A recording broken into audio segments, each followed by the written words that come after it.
The moon that rose over Washington Sunday night was dubbed a supermoon.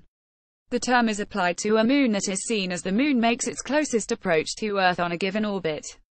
Photo by Jim Lowe. Scalzo pay for X Shutterstock 9254959 Scalzo pay for X Shutterstock. A few minutes after midnight on Monday morning in Washington, with the bright moon almost directly overhead, it seemed necessary to stake out a position somewhere between those who scoffed at the idea of a supermoon, and those who marveled at the sight of it.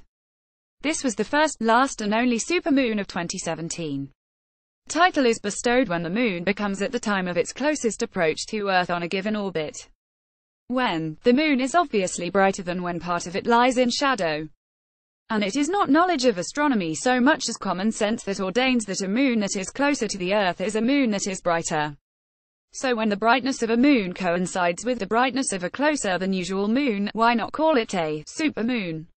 Well, the debate, such as it is, entails appreciation of the numbers involved. How much larger does the moon appear when it is at its closest point of approach? How much brighter is a moon when seen as it makes a close approach on its orbit? It is not so much a question of the actual amounts. Those can be measured, and most people seem likely to accept them. The moon on Sunday has been described as appearing about 7% larger, as a result of its proximity. And a moon with a diameter about 7% larger, should appear about 14% brighter. The brightness will depend on the moon's illuminated area. That depends on the square of its radius. Even if a 7% increase in radius, a diameter is perhaps hard to spot, can a 14% increase in brightness be detected with a naked eye? Some would probably say yes. Others might be less confident. Some subjectivity is inevitably involved. Several people posted their responses on Twitter Sunday night. They seemed to be impressed by the supermoon.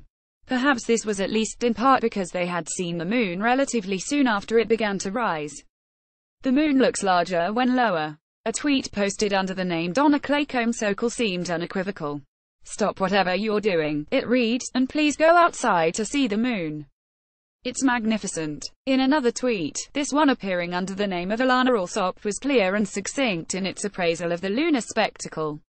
"Gorgeous," it read. Another tweet, posted under the name Dionysios Favatas, described the supermoon as brightening up skies.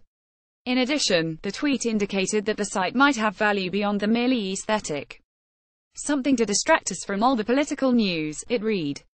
Still another tweet wryly demonstrated the moon's ability to stimulate the imagination. In a tweet published under the name of Jacob Harris, a tongue-in-cheek warning was issued. "Remember that a supermoon means super werewolves," it said. "Be careful tonight. Anyone who missed Sunday night's supermoon can see a fairly similar replay on Monday night," experts said. Meanwhile, as seen above K Street early Monday morning, the moon may not have appeared that much bigger than usual. However, it was bright. If you knew nothing about any supermoon, you might have wondered how they increase the brightness.